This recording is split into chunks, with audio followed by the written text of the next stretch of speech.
je me présente, je m'appelle Alex, je suis ambassadeur de la marque Millet au magasin Le Yeti et je vous propose aujourd'hui une petite vidéo pour vous montrer, faire un petit retour produit sur un sac d'escalade Millet qui est le Millet Rockland. C'est vraiment sympa. Du coup, pour faire simple, aujourd'hui ce qu'on va faire, c'est qu'on va faire une présentation comme si on partait faire de la voie de une seule longueur en falaise. On va déjà faire un petit point au niveau du matos. Tout simplement une corde, si possible en 80, histoire que vous puissiez faire toutes les longueurs que vous ayez envie de faire. De la pof, des chaussons, une vache, de l'eau, des dégaines bien sûr. Généralement quand je vais faire de la voie d'une seule longueur, j'en prends 10 ou 12, ça dépend. Généralement avec 10 on s'en tire plutôt bien. Système d'assurage, pour le confort des lunettes d'assurage. Le baudrier, c'est important. De quoi grignoter, pareil, toujours bien se ravitailler. Et c'est plus trop le cas maintenant qu'il fait beau, mais je la prends toujours, la doudoune au fond du sac.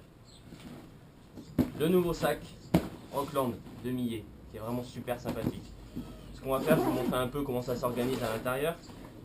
Du coup, on a vraiment beaucoup de place. Hein.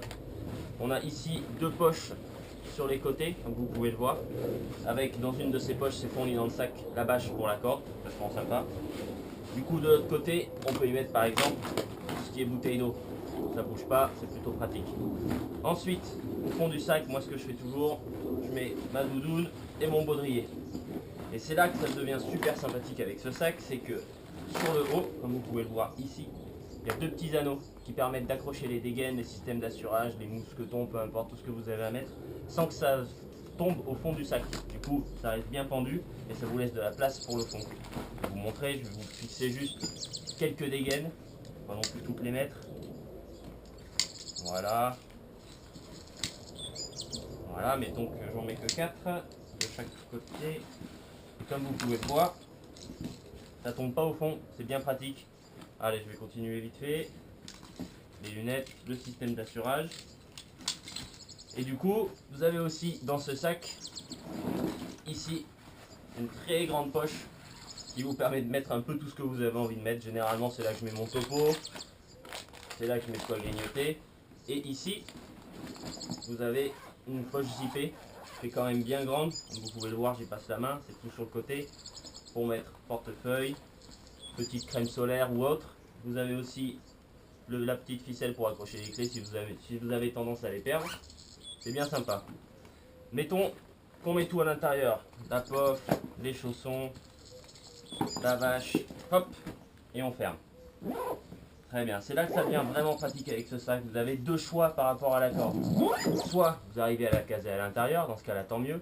Soit vous faites comme moi je fais, je mets tout ce dont j'ai besoin à l'intérieur du sac et la corde à l'extérieur du sac.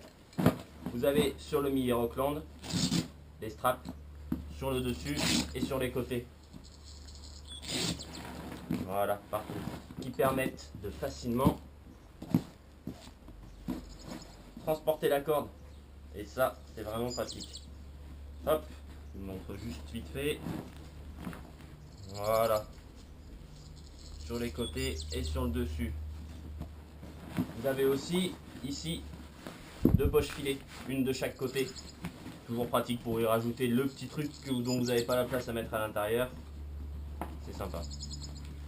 Voilà. Hop. Et là la corde risque pas de bouger, on est d'accord.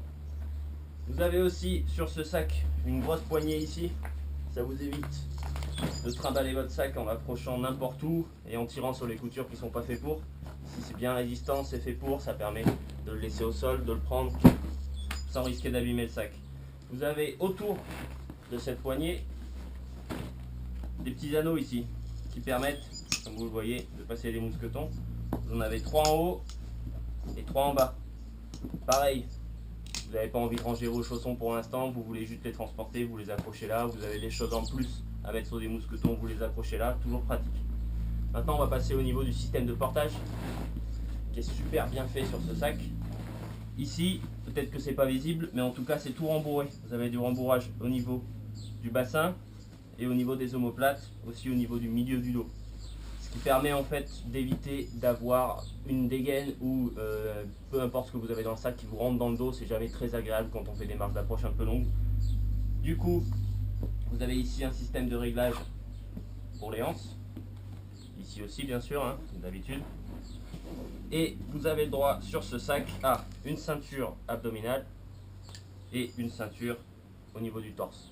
Ça c'est vraiment pratique. Je vais vous montrer ça. Tout simplement on met, ça reste super confort. Et on a le droit à sa petite ceinture ici, sa petite ceinture là. Et là, je peux vous dire que la marge d'approche, c'est les doigts dans le nez. Voilà pour la présentation du nouveau sac Rockland. J'espère qu'il vous plaira. Il est disponible sur le site internet du magasin et aussi en magasin à Le Yeti. Du coup, c'est à Jacou pour ceux qui ne savent pas, à côté de Montpellier. C'est pas loin, c'est facile d'y aller.